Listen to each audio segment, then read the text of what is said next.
हाय, आज का टॉपिक हमारा है energy system. Energy system basically क्या होता है? एनर्जी सिस्टम होता है जिससे हमारी बॉडी को कोई भी एक्टिविटी करते टाइम एनर्जी मिलती है। एनर्जी सिस्टम के 3 बेसिक पार्ट्स होते हैं जिसके थ्रू हमारी बॉडी एनर्जी ड्राइव करती है। सबसे पहले जब हम बात करते हैं एनर्जी की, तो energy is the main unit जिसके कारण हमारी बॉडी में जो मैकेनिकल वर्क होता है वो हो पाता है। अगर हमारे पास एनर्जी ना हो तो हम कोई भी वर्क नहीं परफॉर्म कर सकते हैं। एनर्जी का जो मेन मॉलिक्यूल है that is ATP, adenosine triphosphate. Adenosine triphosphate बनता कब है? जब हम जो भी खाना खाते हैं वो बेसिकली हम प्रोटीन्स, कार्बोहाइड्रेट, फैट्स जो लेते हैं, जब वो मेटाबोलाइट होके उनसे हमारी बॉडी एटीपी बनाती है, एडिनोसिन ट्राइफॉस्फेट। एटीपी के अंदर बेसिकली आपके 5 कार्बन मॉलिक्यूल्स होते हैं और साथ में वो नाइट्रोजन भी कंसिस्ट करती है। ATP is energy currency of cell, मतलब आपका जो एक सेल होता है उसको जो एनर्जी मिलती है that comes from ATP, adenosine triphosphate. जब हम बात करते हैं एटीपी से अब एनर्जी मिलेगी कैसे, तो जब बात की जाए सबसे पहले होता है आपका hydrolysis of ATP. Hydrolysis of ATP means कि जब एटीपी के अंदर पानी ऐड होता है, ATP plus H2O which gives ADP pi plus energy. मतलब जब हम एटीपी के अंदर पानी को ऐड करते हैं उसके बाद हमें मिलती है एडीपी, एडिनोसिन डाइफॉस्फेट एक मॉलिक्यूल है, साथ में एक फॉस्फेट मिल जाता है और साथ में आपकी एनर्जी रिलीज होती है। सो एनर्जी अगर हमें चाहिए तो उसके लिए ज़रूरी है कि एटीपी में वाटर का एडिशन हो, तभी हमें यूजेबल फॉर्म में एनर्जी मिल सकती है। सो अब बात करते हैं कि हमारी बॉडी को एटीपी मिलता कैसे है। सबसे पहले तो कुछ हमारा जो मशीनरी है, हमारी जो मसल्स फाइबर हैं, वो ऑलरेडी एटीपी को स्टोर करते हैं। हमारी मसल्स के अंदर एटीपी स्टोर्ड होता है लेकिन बहुत ज़्यादा अमाउंट में स्टोर्ड नहीं होता। इतना होता है कि आप जब कोई एक्सरसाइज स्टार्ट करते हो तो उस टाइम आपको थोड़ी सी एनर्जी मिल जाए कुछ सेकंड्स के लिए। उसके बाद हमारी जो मसल फाइबर्स हैं उनकी मशीनरी इस तरह की होती हैं कि वो एटीपी प्रोडक्शन स्टार्ट कर देती है। एटीपी प्रोडक्शन स्टार्ट करने के लिए बेसिकली 3 पाथवे फॉलो किए जाते हैं हमारी मसल्स के अंदर, जिसमें पहला पाथवे है CP, creatine phosphate, second is your anaerobic glycolysis and third one is aerobic glycolysis. तो पहले बात करते हैं क्रिएटिन फॉस्फेट के बारे में। क्रिएटिन फॉस्फेट हमें सबसे पहले जो हमें एनर्जी मिलती है वो फॉस्फेजन सिस्टम से मिलती है। फॉस्फेजन सिस्टम यूज करता है क्रिएटिन फॉस्फेट को। क्रिएटिन फॉस्फेट एक बहुत ही एक्टिव मॉलिक्यूल होता है जो हमारी मसल्स के अंदर स्टोर्ड होता है। तो जब क्रिएटिन फॉस्फेट प्लस एडीपी, जो हमारी वाटर के थ्रू बची हुई एडीपी थी, तो जब क्रिएटिन फॉस्फेट और एडीपी साथ में ज्वाइन होते हैं तो वो हमें देते हैं ATP plus creatine. So basically phosphagen system के अंदर क्या होता है कि ये बहुत ज़्यादा ना रैपिड सिस्टम होता है। इसके अंदर सिर्फ एक ही स्टेप होता है जिसके अंदर एडीपी और सीपी मिलके देते हैं एटीपी प्लस क्रिएटिन, और जो एंजाइम इसके लिए रिस्पॉन्सिबल है दैट इज क्रिएटिन काइनेज। ये एंजाइम है जो इस रिएक्शन को कराता है और हमें इंस्टेंट एनर्जी मिलती है। जो एनर्जी हमें फॉस्फेजन सिस्टम से मिलती है ये 5 सेकेंड्स के इवेंट के लिए सफिशिएंट होती है। बेसिकली जब हम बहुत ज़्यादा स्टर्नस हाई इंटेंसिटी वर्कआउट करते हैं, फॉर एग्जाम्पल जब हम स्प्रिंटिंग करते हैं, उस टाइम हमें जो एकदम से इंस्टेंट एनर्जी मिलेगी that comes from creatine phosphate और फॉस्फेजन सिस्टम, जो लास्ट करती है सिर्फ आपका 5 to 6 सेकेंड्स के लिए। तो जब हम बात करें इसके बाद क्या होता है, बेसिकली हमारी मसल्स में जो क्रिएटिन होता है वो 100% ख़त्म हो जाता है, लेकिन एटीपी 100% ख़त्म नहीं होती। मतलब जो क्रिएटिन फॉस्फेट है दैट डिप्लीट्स 100%, बट एटीपी सिर्फ 50% डिप्लीट होती है और इसको वापस से बनने में, एटीपी को वापस से बनने में 4 to 5 मिनट्स का टाइम लगता है और क्रिएटिन फॉस्फेट को वापस से बनने में 6 to 8 मिनट्स का टाइम लगता है। इसके बाद बात करते हैं एनएरोबिक ग्लाइकोलाइसिस के बारे में, जो कि सेकेंड सिस्टम होता है जिससे हमारी बॉडी एनर्जी जनरेट करती है। बेसिकली इसके केस में क्या होता है, जब हमारी बॉडी एनारोबिक ग्लाइकोलाइसिस पे आती है, उस ड्यूरेशन में हम जो एनर्जी लेते हैं वो लेते हैं इन दी एब्सेंस ऑफ ऑक्सीजन। मतलब जहाँ पे ऑक्सीजन कम है, हम कुछ ऐसी एक्सरसाइज कर रहे हैं जब हमारी बॉडी को ऑक्सीजन कम मिल रहा है, उस टाइम पे क्या होता है, ग्लूकोज होता है या ग्लाइकोजन होता है, उसका ब्रेक डाउन होता है to form pyruvate in the absence of oxygen. So इस प्रोसेस को हम बोलते हैं ग्लाइकोलाइसिस। बेसिकली जो ये प्रोसेस है इसमें बहुत सारे स्टेप्स इन्वॉल्व होते हैं, लेकिन ये सिस्टम हमें देता है एनर्जी, एटीपी, बहुत स्पीडली रैपिडली एटीपी प्रोडक्शन कराता है, और साथ में इन दी एब्सेंस ऑफ ऑक्सीजन होता है। तो ये मॉलिक्यूल जो सबस्ट्रेट यूज करता है एटीपी प्रोडक्शन के लिए, दैट इज कार्बोहाइड्रेट। कार्बोहाइड्रेट का यूज करके हमें एटीपी मिलती है, जो कि इन दी एब्सेंस ऑफ ऑक्सीजन मिलती है। और साथ में इसके साथ एक चीज और होती है कि ये वाला जो हमारा सिस्टम होता है ये सेल के साइटोप्लाज्म के अंदर होता है। सो हमारा जो सेल है, ह्यूमन बॉडी के अंदर जो सेल होते हैं उसके अंदर दो कंपोनेंट्स है, एक होता है आपका माइटोकॉन्ड्रिया और एक होता है साइटोप्लाज्म। तो जब हम बात करेंगे साइटोप्लाज्म की, तो हमारी जो एनारोबिक सिस्टम है वो साइटोप्लाज्म के अंदर वर्क करता है in the absence of oxygen. So now let's talk about lactate. Lactate basically by product है हमारी एनारोबिक ग्लाइकोलाइसिस का। मतलब जब एनारोबिक ग्लाइकोलाइसिस साइकिल होती है उस टाइम पे हमें पाइरुवेट के साथ साथ लैक्टेट भी मिलता है।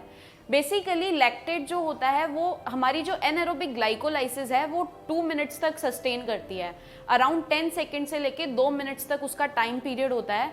तो जब उसकी इनिशिएशन होती है, मतलब आप कोई भी एक्सरसाइज स्टार्ट करते हो, उस ड्यूरेशन में इनिशिएशन के टाइम पे हमारी बॉडी के अंदर लैक्टेट का एक्यूमुलेशन ज़्यादा होता है। जब हम कोई भी इंटेंस एक्टिविटी करते हैं, इंटेंस एक्सरसाइज करते हैं, हाई इंटेंसिटी वाली एक्सरसाइज करते हैं, उस टाइम लैक्टेट का जो प्रोडक्शन है वो बढ़ जाता है। लैक्टेट बेसिकली ऑलवेज हमारी उसके अंदर प्रेजेंट होता है जब हमारा एनारोबिक ग्लाइकोलाइसिस चलता है। लेकिन इन केस ऑफ लैक्टेट जब हम करते हैं लो टू मॉडरेट इंटेंसिटी एक्सरसाइज, तो लैक्टेट ऑक्सीडाइज हो जाता है, बिकॉज उस टाइम पे एनफ ऑक्सीजन प्रेजेंट होती है। मतलब जो हमारा लैक्टेट है वो एक्यूमुलेट नहीं होके ऑक्सीडाइज हो जाता है, और because of presence of enough oxygen. लेकिन जब हम करते हैं हाई इंटेंसिटी एक्सरसाइज, मतलब बहुत ज़्यादा इंटेंस एक्सरसाइज कर रहे हैं, हम ब्रीथ नहीं कर पा रहे हैं अच्छे से, उस ड्यूरेशन में हमारा जो लैक्टेट है वो बेसिकली हमारी मसल्स के अंदर एक्यूमुलेट होने लग जाता है, बिकॉज हमें बहुत अच्छे से ऑक्सीजन नहीं मिल रही है जो लैक्टेट को ऑक्सीडाइज करे। साथ में हमारा जो वेंटिलेशन थ्रेशहोल्ड है वो भी बहुत ज़्यादा बढ़ा हुआ होता है, तो हमें बिल्कुल भी ऑक्सीजन की रिक्वायरमेंट बहुत ज़्यादा होती है और ऑक्सीजन मिलती नहीं है, इसीलिए वो ऑक्सीडाइज हो नहीं पाता और मसल के अंदर स्टोर हो जाता है और मसल फटीग कोज करने लग जाता है। सो बेसिकली लैक्टेट जो है, lactate is not bad, but lactate को जब लोग बोलते हैं कि लैक्टेट के कारण सोरनेस होता है, that soreness is basically of DOMS, not because of lactate. Next system जो है एनर्जी प्रोडक्शन के लिए, that is aerobic oxidation. Aerobic oxidation means in the presence of oxygen, मतलब जहाँ पे ऑक्सीजन की सप्लाई प्रॉपर होती है उस ड्यूरेशन में जब हमारी बॉडी एनर्जी लेती है वो लेती है एरोबिक ऑक्सीडेशन के प्रोसेस से। एरोबिक ऑक्सीडेशन बेसिकली दो प्रोसेसेस को कंबाइन करता है। फर्स्ट होती है आपकी क्रैब्स साइकिल और दूसरी होती है आपकी ईटीसी, इलेक्ट्रॉन ट्रांसपोर्ट चेन। इन दोनों सिस्टम से मिलके हमारी जो बॉडी है एरोबिक ऑक्सीडेशन के ड्यूरेशन में एनर्जी प्रोड्यूस कराती है।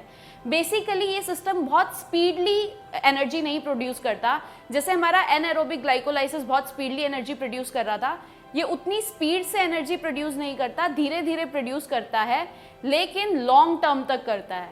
मतलब जब हमारी बॉडी के अंदर प्रॉपर ऑक्सीजन होती है उस टाइम हमारी बॉडी शिफ्ट कर जाती है इस वाले सिस्टम पे एनर्जी लेने के लिए।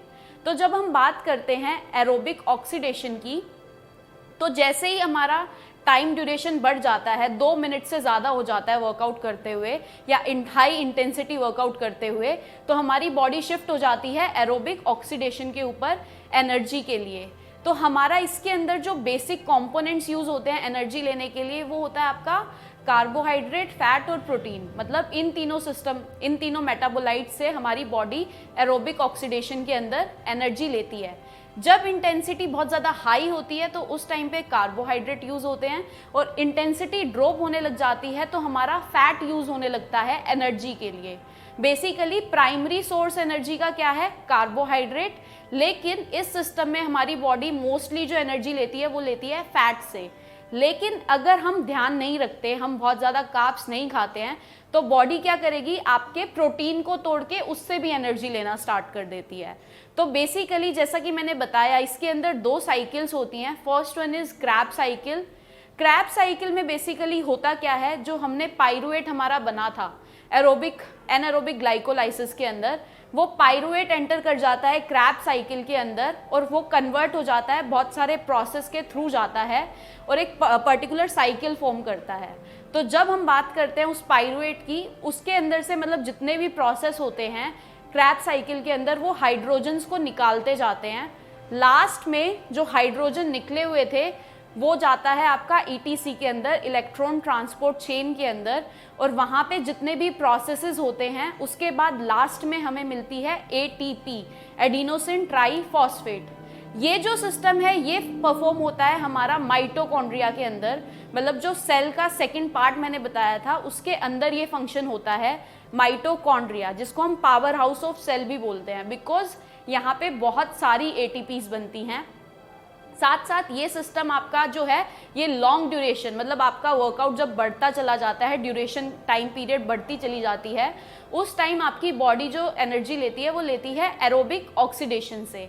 एक चीज़ इसके लिए स्पेशल क्या है कि जब हम मॉडरेट इंटेंसिटी पे वर्कआउट करते हैं या लो इंटेंसिटी पे हम वर्कआउट करते हैं तो हमारी बॉडी हमेशा एनर्जी जनरेट कराती है फैट से, लेकिन जब हम करते हैं बहुत हाई इंटेंसिटी के ऊपर वर्कआउट तो हमारी बॉडी जो एनर्जी लेती है वो लेती है कार्बोहाइड्रेट से। इसीलिए अगर कोई बंदा है जो अपना फैट बर्न करना चाहता है, उसको ये एनर्जी सिस्टम का जो टॉपिक है ये समझ आना बहुत ज़रूरी है, बिकॉज अगर उसको ये टॉपिक समझ नहीं आया तो वो ये नहीं समझ सकता कि जब उसे फैट बर्न करना है तो उसे किस इंटेंसिटी पे वर्कआउट करना है, और जब उसको मसल स्ट्रेंथनिंग के लिए वर्कआउट करना है या एंड्योरेंस के लिए वर्कआउट करना है तो किस सिस्टम पे वर्कआउट करना है। अब बात करते हैं नंबर ऑफ ATP प्रोडक्शन की। तो जब हम बात करेंगे एक मॉलिक्यूल ऑफ ग्लूकोज की, तो एक मॉलिक्यूल ऑफ ग्लूकोज जो है वो हमें टोटल ATPs देता है 38 ATPs, लेकिन जब हम बात करते हैं फैट की तो एक मॉलिक्यूल फैट का हमें देता है 463 ATP। So that is all about energy system, जिसके अंदर हमें ये पता चला कि जब भी आप एक्सरसाइज करते हो तो हमारी बॉडी कौन कौन से पाथवे से एनर्जी लेती है, जिसमें सबसे पहला है हमारा फॉस्फेजन सिस्टम, जिसके अंदर सबस्ट्रेट यूज होता है आपका क्रिएटिन फॉस्फेट, और सेकंड है एनएरोबिक ग्लाइकोलाइसिस, जिसमें बॉडी एनर्जी लेती है कार्बोहाइड्रेट से in the absence of oxygen, and third one is your aerobic oxidation या एरोबिक ग्लाइकोलाइसिस, जिसके अंदर बॉडी एनर्जी लेती है फैट से, कार्बोहाइड्रेट और प्रोटीन से in the presence of oxygen. But इस सिस्टम में मेनली जो हमारी बॉडी एनर्जी लेती है वो लेती है फैट मॉलिक्यूल से। सबसे पहले ये जानते हैं कि कार्बोहाइड्रेट्स होते क्या हैं। So basically carbohydrates is a group of macronutrient. आपका मैक्रोन्यूट्रिएंट का एक टाइप है जो कि हमें मेजरली एनर्जी देता है। So carbohydrate is a kind of biomolecule जो कि बना है आपका कार्बन, हाइड्रोजन एंड ऑक्सीजन से मिलके। इसका जो मेजर फंक्शन है, इट प्रोवाइड्स अस एनर्जी। अगर आप 1 ग्राम ऑफ कार्बोहाइड्रेट कंज्यूम करते हो तो it gives you 4 kilo calories. तो मतलब अगर आपने 1 ग्राम खाया है तो 4 किलो कैलोरीज देगा, और अगर मैंने 2 ग्राम्स खाया है तो it will give me 8 kilo calories. So that's how you can calculate कि आपको कार्बोहाइड्रेट से कितनी कैलोरीज मिलती हैं। Now coming to the functions of carbohydrate, so primary function of carbohydrate is to give energy to our body. हमारी body में हमारे जितने भी सेल्स काम कर रहे हैं वो हमारे कार्बोहाइड्रेट से ही एनर्जी लेते हैं। एनएरोबिक जोन में, मतलब इन द एब्सेंस ऑफ ऑक्सीजन, जब आप कुछ भी एक्टिविटी करते हैं तो उस टाइम पे आपकी बॉडी जो एनर्जी लेती है वो सिर्फ और सिर्फ कार्बोहाइड्रेट से एनर्जी ले सकती है, फैट्स और प्रोटीन से एनर्जी नहीं ले सकती। विद दैट अगर आपके जो ब्रेन सेल्स हैं, ब्रेन सेल्स को एक्टिविटी करने के लिए जो एनर्जी की फॉर्म चाहिए that is glucose only. Glucose के अलावा किसी और फॉर्म ऑफ का प्रोडक्ट से they can take energy. Protein basically एक बायोमोलिक्यूल है, एक मैक्रोन्यूट्रिएंट है जिसका काम होता है, it has multiple functions, first of all इसका काम हमारी बॉडी में एनर्जी देना नहीं होता। सो जो लोग सोचते हैं कि प्रोटीन से एनर्जी मिलेगी, it is totally a wrong concept. Protein का काम हमारी बॉडी के अंदर एनर्जी देना नहीं है। प्रोटीन जो बना है वो बना है आपका carbon, hydrogen, nitrogen and oxygen से मिलके। सो जनरली कार्ब्स की जब हमने बात की थी तो कार्ब्स जो बने थे सिर्फ कार्बन, हाइड्रोजन, ऑक्सीजन से बने थे, बट प्रोटीन जो है, प्रोटीन के अंदर आपका ऑक्सीजन भी ऐड हो जाता है, विद दैट नाइट्रोजन भी आ जाता है। So this is your protein. Coming to the functions of protein, basically protein के multiple functions होते हैं हमारी बॉडी में। फर्स्ट फंक्शन जो प्रोटीन परफॉर्म करता है वो करता है सिंथेसिस ऑफ मसल्स। हमारी जो मसल्स हैं उनको बनाने में प्रोटीन हेल्पफुल होता है, मतलब जो हमारी मसल की सबसे स्मॉलेस्ट यूनिट है वो भी आपकी प्रोटीन से बनी हुई है। उसके अलावा हमारी बॉडी के अंदर जो हमारा इम्यून सिस्टम एंटीबॉडीज़ बनाता है, those antibodies are also made up of protein. मतलब जो हमारी बॉडी की कैपेसिटी होती है डिजीज़ से फाइट करने की, उसके लिए जो हमारी बॉडी एक पिगमेंट रिलीज करती है, that is antibody. That antibody is also made up of protein. उसके अलावा प्रोटीन जो है हमारा हीमोग्लोबिन फॉर्मेशन में हेल्प करता है, जो हमारी बॉडी के अंदर हमारे ब्लड को, हमारे रेड ब्लड सेल्स को रेड कलर देता है, दैट इज़ हीमोग्लोबिन, जो बॉडी में हमारा ऑक्सीजन को अटैच करके बॉडी में ट्रांसपोर्ट करता है। तो हीमोग्लोबिन का जो ग्लोबिन पार्ट है दैट इज़ ऑल्सो प्रोटीन। उसके अलावा हमारी मसल सिंथेसिस, टिश्यू रिपेयर और हमारी बॉडी में जितना भी रिपेयरिंग का वर्क है वो भी प्रोटीन करता है। हमारे नेल्स, हेयर एंड इन सब की ग्रोथ के लिए protein is very helpful. So these are the major functions of protein. So basically fat सबसे पहले होते क्या हैं? Fat is a kind of macronutrient जो कि हमें कैलोरीज देता है, जिसका बेसिकली प्राइमरी फंक्शन कैलोरीज देने का कार्बोहाइड्रेट का होता है, और जो सेकेंडरी फंक्शन है हमारी बॉडी में कैलोरीज प्रोवाइड करने का वो फैट्स का है। So fats are the most calorie rich substance. आपका 1 ग्राम ऑफ फैट हमें 9 किलो कैलोरीज देता है। Again it is a biomolecule जो कि हमारी डाइट के अंदर हम जनरली कंज्यूम करते हैं, और इसके मल्टीपल फंक्शंस होते हैं। Coming to the functions of fat, so basically fat multiple functions perform करते हैं। सेकेंडरी सोर्स है हमारी बॉडी में एनर्जी के, मतलब हमें जो एनर्जी कार्बोहाइड्रेट्स के बाद मिलेगी वो फैट से मिलती है। एरोबिक जोन में जब हम कुछ भी मूवमेंट, कुछ भी एक्सरसाइज, कुछ भी वर्कआउट या कुछ भी एक्टिविटी करते हैं, सो हमें जो एनर्जी देते हैं वो फैट्स देते हैं। उसके अलावा फैट हमारा मेजर काम करते हैं, हमारी बॉडी में जितने भी सेल्स हैं उनकी जो मेम्ब्रेन है, मतलब जो हमारी बॉडी का सबसे स्मॉलेस्ट यूनिट होती है दैट इज़ अ सेल। तो हर सेल की जो सेल मेम्ब्रेन है वो हमारी फैट से मिलके बनी है। विद दैट फैट्स जो हैं वो आपके हार्मोन प्रोडक्शन में भी हेल्प करते हैं। फॉर एग्जांपल हमारी बॉडी में जितने भी स्टेरॉइड हार्मोन्स होते हैं, एस्ट्रोजन, टेस्टोस्टेरोन, कॉर्टिसोल, एल्डोस्टेरोन, ये सारे हार्मोन्स जो हैं ये फैट्स की मदद से ही बनते हैं।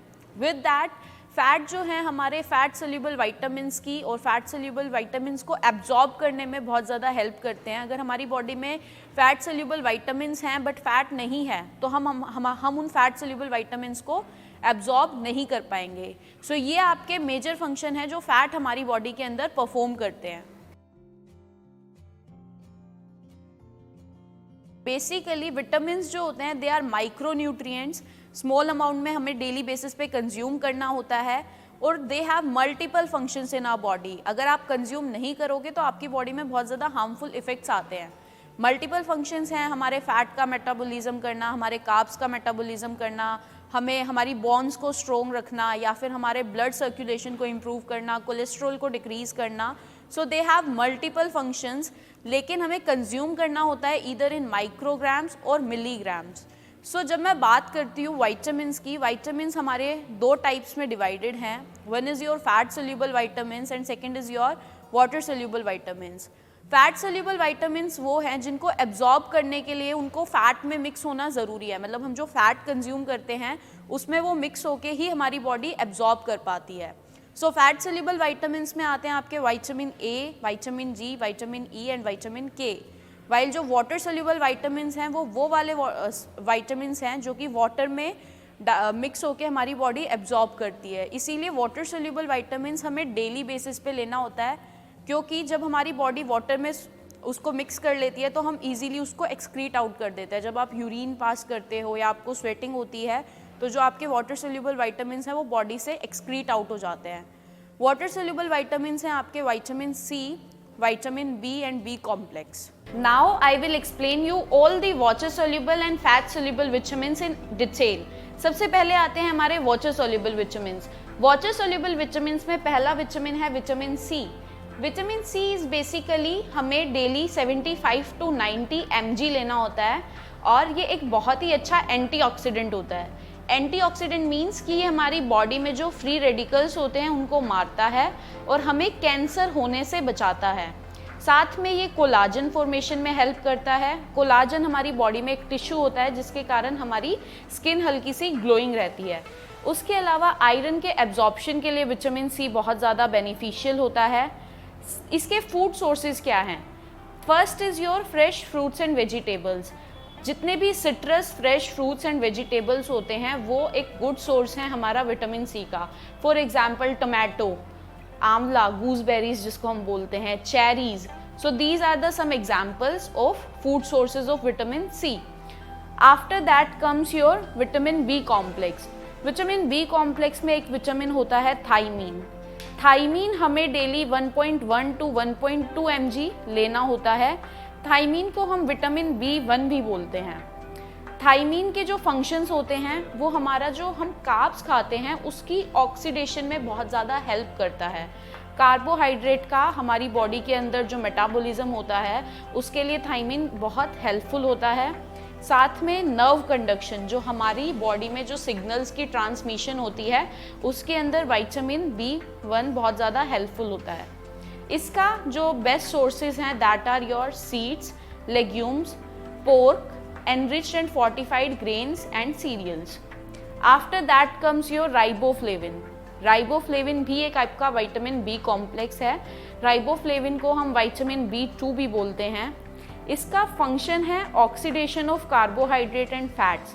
मतलब हमारा जो विटामिन B1 था वो सिर्फ कार्बोहाइड्रेट के ऑक्सीडेशन में हेल्प करता है और राइबोफ्लेविन विटामिन B2 जो है वो हमारा कार्बोहाइड्रेट एंड फैट दोनों के ऑक्सीडेशन और मेटाबॉलिज्म में हेल्प करता है और हमारी आइज़ की नॉर्मल फंक्शनिंग के लिए बहुत ज़्यादा हेल्पफुल होता है.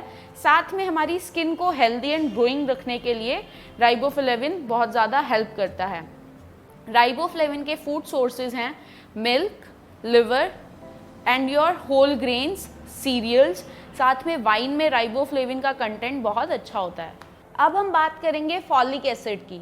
फॉलिक एसिड जो होता है उसका जो RDA होता है दैट इज़ 400 माइक्रोग्राम्स. डेली हमें 400 माइक्रोग्राम्स खाना होता है. इसका जो फंक्शन है ये हमारे जेनेटिक मटेरियल की डेवलपमेंट में हेल्प करता है. साथ में रेड ब्लड सेल्स की प्रोडक्शन में हेल्प करता है. बेस्ट सोर्सेज होते हैं green leafy vegetables, organ meats, dried peas, beans and lentils. इसके बाद आता है हमारा नियासिन. नियासिन जो है वो हमें डेली 14 mg to 16 mg लेना होता है. इसका जो फंक्शन है that is it helps in the carbohydrate, protein and fat metabolism. इनके मेटाबॉलिज्म में हेल्प करता है. बेस्ट सोर्सेज इसके होते हैं meat, poultry, fish, enriched cereals, peanuts, potatoes, dairy products and eggs. इसके बाद आता है हमारे fat soluble vitamins. Fat soluble vitamins में सबसे पहले बात करेंगे हम विटामिन ए के बारे में. विटामिन ए जिसका एक पार्ट होता है कैरोटीन. कैरोटीन जो हमें प्लांट से मिलता है. इसका जो बेसिकली RDA होता है that is 700 micrograms to 900 micrograms. Function है हमारी formation and maintenance of skin, hair, mucus membrane. मतलब हमारी जो स्किन है, हमारे जो हेयर्स हैं, साथ साथ म्यूकस मैम्ब्रेन, उसकी फॉर्मेशन एंड मेंटेनेंस में हेल्प करता है. साथ ही डिम लाइट में देखने में हमारी हेल्प करता है. जिन लोगों को नाइट ब्लाइंडनेस होती है उसको प्रिवेंट करने के लिए विटामिन ए सबसे ज़्यादा बेनिफिशियल है. बेस्ट फूड सोर्सेज होते हैं इसके colourful fruits and vegetables, green leafy vegetables and your dairy products. After that comes your vitamin D. Vitamin D हमें डेली 5 माइक्रोग्राम्स लेना होता है और 90% ऑफ विटामिन डी की जो रिक्वायरमेंट है वो सनलाइट से पूरी हो जाती है. उसके बाद इसके जो फंक्शन होते हैं it helps in your synthesis of many hormones. कुछ हॉर्मोन्स के सिंथेसिस के लिए हेल्पफुल होता है. फॉर एग्जांपल योर टेस्टोस्टेरोन, साथ ही में ये हमारे नर्वस सिस्टम के बैलेंस को मेंटेन करता है, नर्वस सिस्टम के फंक्शन में हेल्प करता है एंड हमारे हार्ट के एक्शन में हेल्प करता है। विटामिन डी का बेस्ट फूड सोर्स है fortified milk, fish, eggs, butter and your sunlight. Vitamin D के बाद हम बात करेंगे विटामिन ई के बारे में। विटामिन ई, जिसको हम ब्यूटी विटामिन भी बोलते हैं, ये हमें 15 mg डेली लेना चाहिए। इसका जो फंक्शन है, it protects the blood cell, body tissue and essential fatty acids from destruction in the body. मतलब हमारे ब्लड सेल्स को हमारी एसेंशियल फैटी एसिड्स के डिस्ट्रक्शन से उसको बचाता है। हमारी स्किन को बहुत ज़्यादा हेल्दी रखता है, स्किन पे जो ग्लो करती है उसके लिए विटामिन ई बहुत ज़्यादा, मतलब बेसिकली हमारे जितने भी सेल्स होते हैं उनको ऐसे ही डेड नहीं होने देता। सो ये रोल है विटामिन ई का। विटामिन ई का बेस्ट सोर्स होता है आपके almonds, fortified and multigrain cereals, other nuts, wheat germ, मतलब जो गेहूं के बाहर की लेयर होती है, साथ में आपके जितने भी वेजिटेबल ऑयल्स होते हैं, they are also very rich in vitamin E. Vitamin E के बाद आता है विटामिन के। विटामिन के हमें डेली 90 माइक्रोग्राम्स टू 120 माइक्रोग्राम्स लेना होता है। विटामिन के का बेसिकली एक फंक्शन होता है that it is very essential for the blood clotting, मतलब हमें चोट लगने के बाद जो क्लॉट फॉर्मेशन होता है उसके लिए विटामिन के बहुत ज़्यादा हेल्पफुल होता है। और इसका जो बेस्ट फूड सोर्स है that is green leafy vegetables, fruits, dairy, grain products. So this is all about your fat soluble vitamins. So this is all about your vitamins. Vitamins हमें कहाँ से मिलते हैं, उनका RDA क्या है, उनके हमारी बॉडी के अंदर फंक्शंस क्या हैं। Basically minerals are a kind of micronutrient. Again minerals भी आपका एक माइक्रोन्यूट्रिएंट होता है। अगर मैं बात करूँ मिनरल्स की, so they also have multiple functions in our body. Metabolism में हेल्प करना, हमारे हार्मोन प्रोडक्शन में हेल्प करना, हमें हमारी स्लीप को एनहांस करना, एंजाइटी को कम करना, आपकी बोन फॉर्मेशन करना, टिश्यू फॉर्मेशन करना, इन सब में कहीं ना कहीं हमारे मिनरल्स रिस्पॉन्सिबल होते हैं। So minerals are also divided into 2 categories. One is your macro minerals and second is your micro minerals. जैसे आपके calcium, phosphorus, potassium, zinc, magnesium, ये सब एक तरह के मिनरल्स हैं। सो अभी हम जो वीडियो होगी उसके अंदर डिस्कस करेंगे कि मिनरल्स कौन कौन से हमारी बॉडी में होते हैं, क्या उनका RDA है, कितना हमें लेना होता है, क्या उसका फूड सोर्स है और व्हाट आर देयर फंक्शंस। सबसे पहले आता है कैल्शियम। कैल्शियम हमें डेली 1000 mg लेना होता है। इसका जो फंक्शन होता है, ये हमारे बोन्स, टीथ, मसल टिश्यूज को स्ट्रॉन्ग बनाता है, हार्ट बीट और मसल कॉन्ट्रैक्शन में बहुत ज़्यादा हेल्प करता है, नर्व्स की फंक्शनिंग एंड ब्लड क्लॉटिंग कराता है। बेस्ट सोर्स कैल्शियम का है milk and milk products. After your calcium comes chromium. Chromium हमें डेली 25 माइक्रोग्राम से 35 माइक्रोग्राम्स लेना होता है। इसका जो फंक्शन होता है, ये ग्लूकोज के मेटाबॉलिज्म में हेल्प करता है, साथ साथ में हमारे बॉडी में जो इंसुलिन हार्मोन होता है उसके इफेक्टिवनेस को बढ़ा देता है। इसके जो बेस्ट सोर्सेज हैं that are your whole grain cereals, brewers yeast, corn oil and your clams. उसके बाद आता है हमारा कॉपर। कॉपर जो मिनरल है वो डेली 900 माइक्रोग्राम्स हमारी डाइट के अंदर होना ज़रूरी है।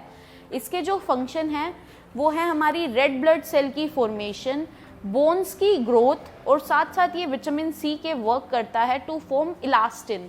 इलास्टिन एक फाइबर है, जो टिश्यू है जो हमारी बॉडी के ऊपर प्रेजेंट होता है हमारी स्किन में। इसके जो बेस्ट सोर्सेज हैं that are nuts, organ meats and legumes. After that comes your iron. Iron जो डेली लेना होता है that is 8 milligrams to 18 milligrams.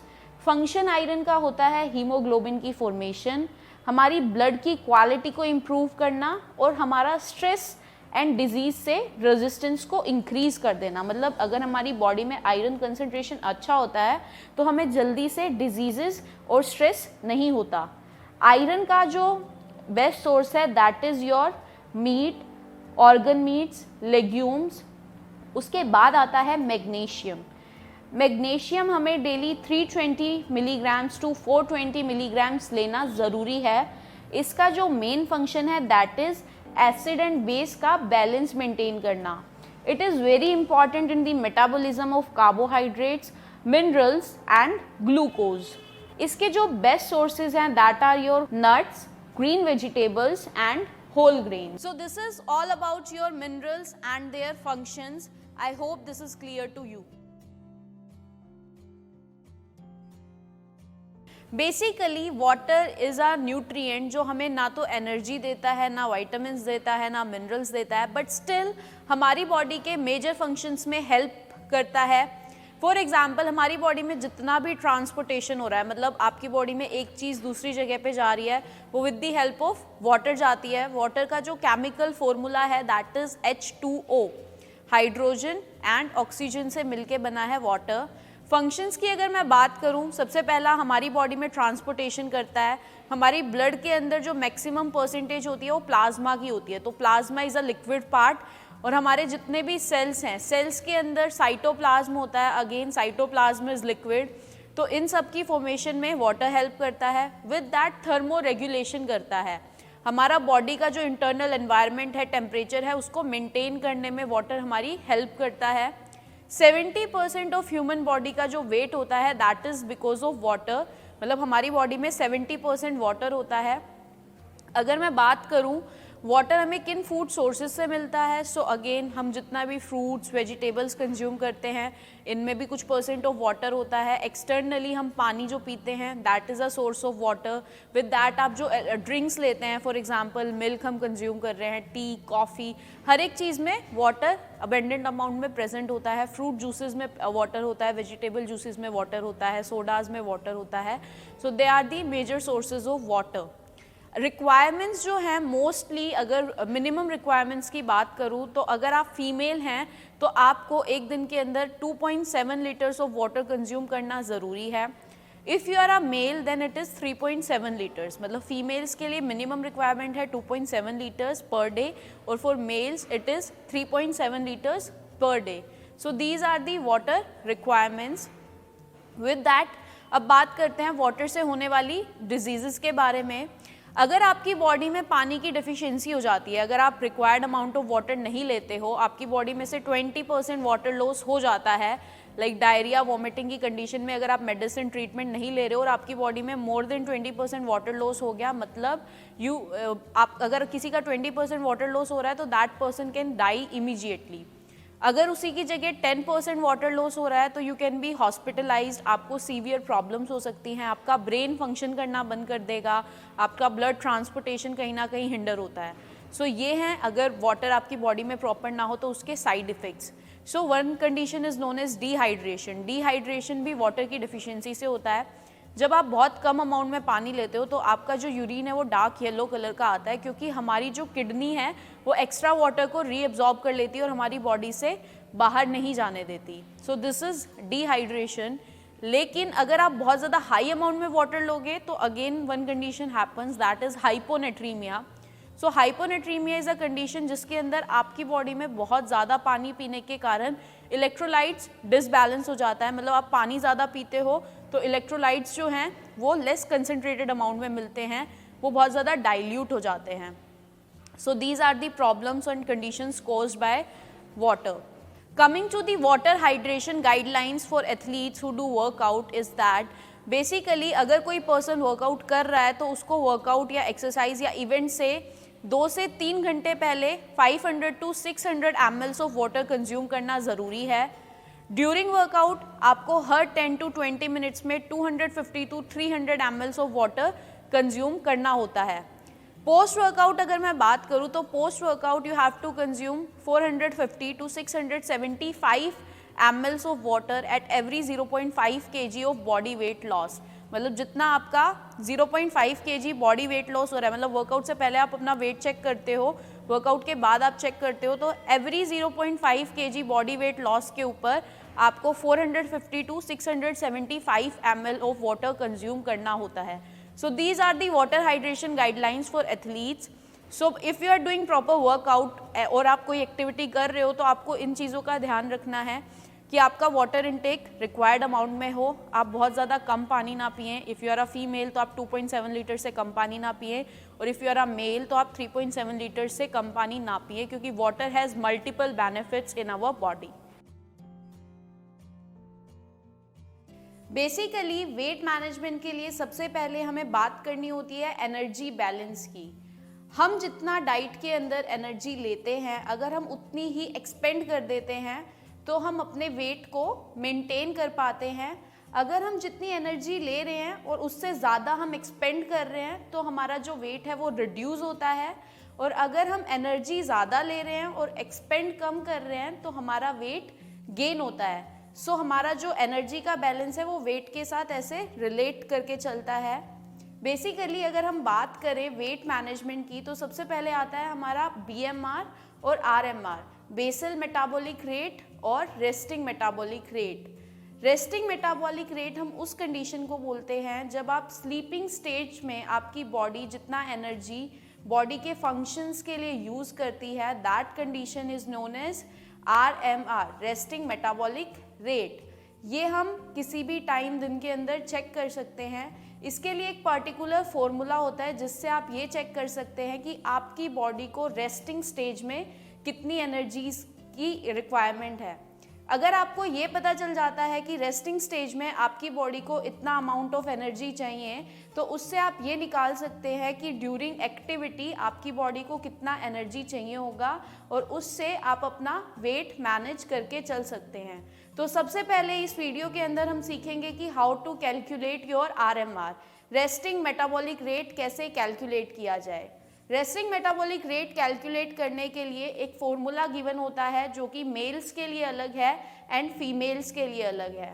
अगर मैं बात करूं मेल्स के लिए रेस्टिंग मेटाबॉलिक रेट के फॉर्मूले की, तो वो होता है आपका 9.99 into weight in kgs plus 6.25 into height in centimetre minus 4.92 into age plus 5। So this is the formula for calculation of RMR for males.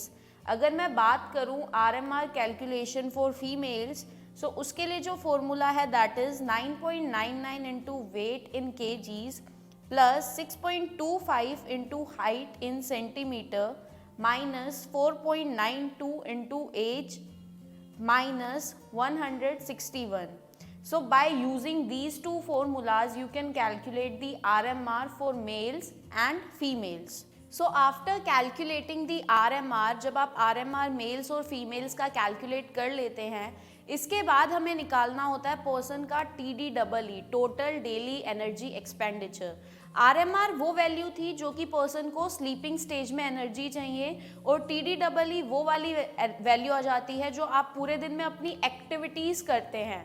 For example कोई पर्सन सेडेंट्री है तो उसको कितनी अमाउंट ऑफ एनर्जी चाहिए, कोई person थोड़ा work hard करता है, मॉडरेटली वर्किंग है तो उसको कितनी अमाउंट ऑफ एनर्जी चाहिए। सो इसको कैलकुलेट करने के लिए हमें क्या करना होता है, जो आपका RMR आया है उसको आपको मल्टीप्लाई करना होता है TDEE निकालने के लिए एक्टिविटी फैक्टर से। अगर मैं बात करूं कोई सेडेंट्री है तो उसका जो TDEE के लिए एनर्जी फैक्टर होगा दैट इज 1.200। सो आपका RMR फॉर एग्जांपल आ रहा था 1500, तो 1500 को आप 1.200 से मल्टीप्लाई कर देंगे तो आपका आ जाएगा TDEE, total daily energy expenditure. Total daily energy expenditure जब आप कैलकुलेट करते हैं तो उसके लिए आपको एक टेबल गिवन होता है जिसमें आपको ये बता रखा होता है कि according to your activity factor आपको कितना जो अमाउंट है उससे अपने RMR को मल्टीप्लाई करने की ज़रूरत है। सो सेडेंट्री इंडिविजुअल्स जो होते हैं, जो कोई एक्सरसाइज नहीं करते हैं मोस्ट ऑफ द डेज, उनको अपने RMR को 1.200 से मल्टीप्लाई करना होता है।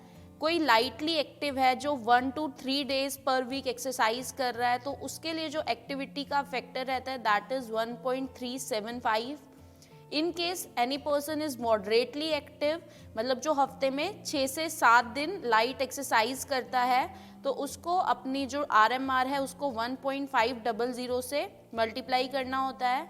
अगर कोई पर्सन वेरी एक्टिव है जो कि 6 to 7 days per week hard exercise करता है तो उसको 1.725 से अपने RMR को मल्टीप्लाई करना है। In case any individual is extra active, मतलब जिसकी जो जॉब है वो भी हार्ड वर्क वाली है और उसके साथ वो कोई फिजिकल एक्टिविटी, स्पोर्ट्स, एक्सरसाइज में परफॉर्म करता है, तो उसको अपने RMR को 1.900 से मल्टीप्लाई करना है। सो इसके बाद हम बात करते हैं कि अगर आपको आपका TDEE पता चल चुका है तो आप उसके बाद अगर आपको वेट गेन करना है तो कैसे करेंगे एंड वेट रिड्यूस करना है तो आप कैसे करेंगे। First we talk about weight reduction. अगर आपको वेट रिडक्शन करना है सो जो आपका TDEE आता है उसमें से आपको डेली बेसिस पे 500 किलो कैलोरीज माइनस करनी होती है। फॉर एग्जाम्पल मैंने अपना RMR कैलकुलेट किया, उसको अपने एक्टिविटी फैक्टर से मल्टीप्लाई किया और उसके बाद मेरा TDEE आ रहा है 2500। सो 2500 में से मैं डेली 500 कैलोरीज माइनस कर दूंगी, दैट विल बी 2000।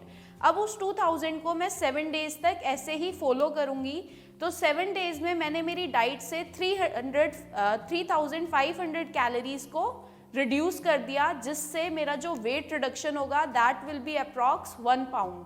सो जो कैलकुलेशंस होती हैं वो इस बिहाफ पे होती हैं कि जब आपको वेट रिड्यूस करना है तो आपको अपनी डाइट में से 3500 kilo calories per week minus करनी होती है। एक जो हेल्दी वेट रिडक्शन हम बोलते हैं वो हम इसी को बोलते हैं जिसमें आप सिर्फ 3500 कैलोरीज रिड्यूस करके 1 से 2 पाउंड का वेट एक हफ्ते के अंदर रिड्यूस करते हैं।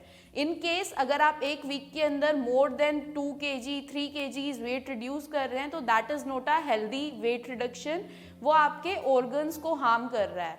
कभी भी जब आप किसी का वेट मैनेजमेंट के लिए डाइट प्लान देते हैं तो कभी भी आपको जो उसका कैलोरीज का इंटेक है वो उसके RMR से बिलो नहीं करना होता है। हमेशा जो कैलोरीज का इंटेक रहेगा वो RMR से अबव रहेगा।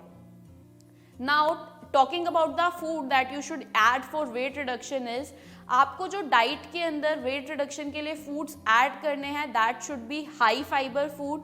जो कार्बोहाइड्रेट्स आप यूज़ करते हैं वो हाई फाइबर कार्बोहाइड्रेट्स होने चाहिए। फॉर एग्जांपल आपका बारले का आटा है, ज्वार का आटा है, उसके अलावा आपका जो व्हीट फ्लोर भी है, व्हीट फ्लावर के अंदर आप उसको छाने ना, हस्क के साथ उसको यूज़ करें। सो हाई फाइबर फूड आप जो आपका साइलम हस्क है आप वो ऐड कर सकते हैं, चिया सीड्स आप ऐड कर सकते हैं। With that you should go for healthy fats. Saturated fats का कंजम्पशन नहीं करना होता है, you should go for polyunsaturated fats and monounsaturated fats. Trans fats and saturated fats जो है they should be avoided. Trans fats जो है वो आपको बिल्कुल भी नहीं लेना होता है, और जो सैचुरेटेड फैट आप यूज़ भी करते हैं तो आपको लेस देन 10% ही यूटिलाइज करना है। प्रोटीन आप अपनी डाइट के अंदर ज़्यादा रख सकते हैं, that should B 1.2 gram per kg of your body weight. Lean protein पे फोकस कीजिए, for example your chicken breast, fish, these kinds of food you can add in your diet. अगर आप नॉन वेज नहीं खाते हैं then you should go for the best combinations. For example आप rajma rice का consumption कर सकते हैं, आप दाल चावल का कंजम्पशन कर सकते हैं, आप एग्स कंज्यूम कर सकते हैं। So they are also the good source of your vegetarian protein. उसके अलावा आपकी डाइट के अंदर आपको high amount of water intake करना है, that should be approx 6 to 7 litres of per day, जो आपको वेट रिडक्शन में हेल्प करेगा। विद दैट आप अच्छे जो फ्रूट्स एंड वेजिटेबल्स है उनका कंजम्पशन ज़्यादा कीजिए। जो आपका ग्रीन लीफी वेजिटेबल्स एंड जो आपके कलरफुल फ्रूट्स होते हैं they should be added in your diet. ज़्यादा से ज़्यादा अमाउंट में आपकी डाइट के अंदर वेजिटेबल्स एंड फ्रूट्स होने चाहिए, that will increase your bodies vitamins and minerals requirement, वो उसमें आपकी हेल्प करेंगे और इससे आपका वेट रिडक्शन जो है वो ईजीली हो सकता है। If you want to gain weight then जो आपका TDEE आता है, टोटल डेली एनर्जी एक्सपेंडिचर, उसके अंदर आपको 500 किलो कैलोरीज सरप्लस करनी होती है डेली बेसिस पे, जो कि अगर मैं कैलकुलेट करूँ, अगर आप डेली 500 किलो कैलोरीज इंक्रीज कर रहे हैं तो इन अ पीरियड ऑफ 1 वीक आपका जो डाइट है उसके अंदर 3500 कैलोरीज सरप्लस हो जाती हैं, जिससे कि आप एक वीक के अंदर 1 से 2 pounds of weight easily gain कर पाते हैं। आफ्टर जो ये 1 पाउंड का आपका वेट गेन है, इसको करने के लिए इंडिया में बहुत ज़्यादा या हमारा ये मिथ होता है कि अगर आपको वेट गेन करना है then you should go for any unhealthy food, और कुछ भी आप खा सकते हैं, आप मीठा खा सकते हैं, आप ट्रांस फैट, जंक फूड ये सब खा लोगे तो आपका वेट गेन इजीली हो जाएगा। But that is not true. अगर आपको वेट गेन करना है, आपको हेल्दी वेट गेन करना है, आपको मसल मास इंक्रीज करना है, फैट परसेंटेज बिलो रखना है, तो उस केस में आपको जो डाइट है वो भी उसी के अकॉर्डिंग फॉलो करने की ज़रूरत है। फॉर एग्जाम्पल आपको clean and healthy diet follow करनी है। क्लीन डाइट में आता है आपका again lean protein. Lean protein आप डेली अपनी डाइट के अंदर 1.2 to 1.4 ग्राम्स पर KG of your body wait आप कंज्यूम कर सकते हैं। With that you should go for good carbohydrate sources, good sources of fats, ज़्यादा से ज़्यादा ड्राई फ्रूट्स का, नट्स का, आपके एवोकाडोज का, या जितने भी हेल्दी फैट्स हमारे पास अवेलेबल हैं। You can go for coconut oil, और जो हमारा ऑलिव ऑयल आता है, मस्टर्ड ऑयल होता है, ये सारी चीज़ें अपनी डाइट के अंदर इनकॉर्पोरेट करें। विद दैट आप नॉनवेज इन केस आप खाते हैं तो प्रोटीन के लिए you should go for healthy lean protein, जो कि आता है आपका चिकन ब्रेस्ट से, आपका फिश से, या जितना सी फूड आप ज़्यादा से ज़्यादा कंज्यूम करें। विद दैट आप अपने डाइट के अंदर फ्रूट्स एंड वेजिटेबल्स का कंसंट्रेशन अच्छा रखें एंड वाटर रिक्वायरमेंट पे भी ध्यान दें, तो आपका वेट गेन भी इजीली हो जाएगा। In case you want to maintain your recent weight, अगर आपको अपना जो अभी वाला वेट है उसी को मेंटेन करके रखना है, तो उस केस में आपको डाइट जो आपने TDEE निकाला है अपना, TDEE फॉर एग्जाम्पल 2000 आपका आ रहा है, 2000 किलो कैलोरीज, तो आपको डेली बेसिस पे अप्रोक्स 2000 किलो कैलोरीज ही कंज्यूम करनी है। उससे आपका जो वेट है वो मेंटेन रहेगा, ना बढ़ेगा ना कम होगा। Again at last I want to tell you, in case आप वेट रिड्यूस, गेन और मेंटेन करना चाहते हैं, तो जो फूड्स आपको डाइट के अंदर ज़्यादा अमाउंट में रखना है, that should be your good carbohydrates, high dietary fibre, lean protein, good fats, जो आपके ट्रांस फैट सैचुरेटेड फैट्स होते हैं उनको अवॉइड कीजिए। सैचुरेटेड अगर आप ले भी रहे हैं तो लेस देन 10% लीजिए। अनसैचुरेटेड फैट्स जो कि आपका पूफा, मूफा, ओमेगा 3, ओमेगा 6 है, इनका कंसंट्रेशन आप अपनी डाइट के अंदर ज़्यादा से ज़्यादा रखें। With that good amount of fruits, vegetables, water, इनका इंटेक आप बढ़ा दें, जिससे कि आपका वेट जो गेन, मेंटेन और लूज इजीली हो जाता है। एंड आपको अवॉइड करना है सारा शुगरी सब्सटेंस, ऐसा जिसके अंदर बहुत ज़्यादा शुगर का कंसंट्रेशन है। बहुत रिफाइंडेड फ्लोर्स आपको कंज्यूम नहीं करने हैं, बहुत ज़्यादा सैचुरेटेड फैट्स का कंजम्पशन, ट्रांस फैट का कंजम्पशन नहीं करना है। विद दैट जो आपके सोडाज होते हैं, लाइक आपका कोको कोला वगैरह के अंदर जो सोडा आता है, सोडा का कंसंट्रेशन आपको अपनी डाइट में सबसे कम रखना होता है।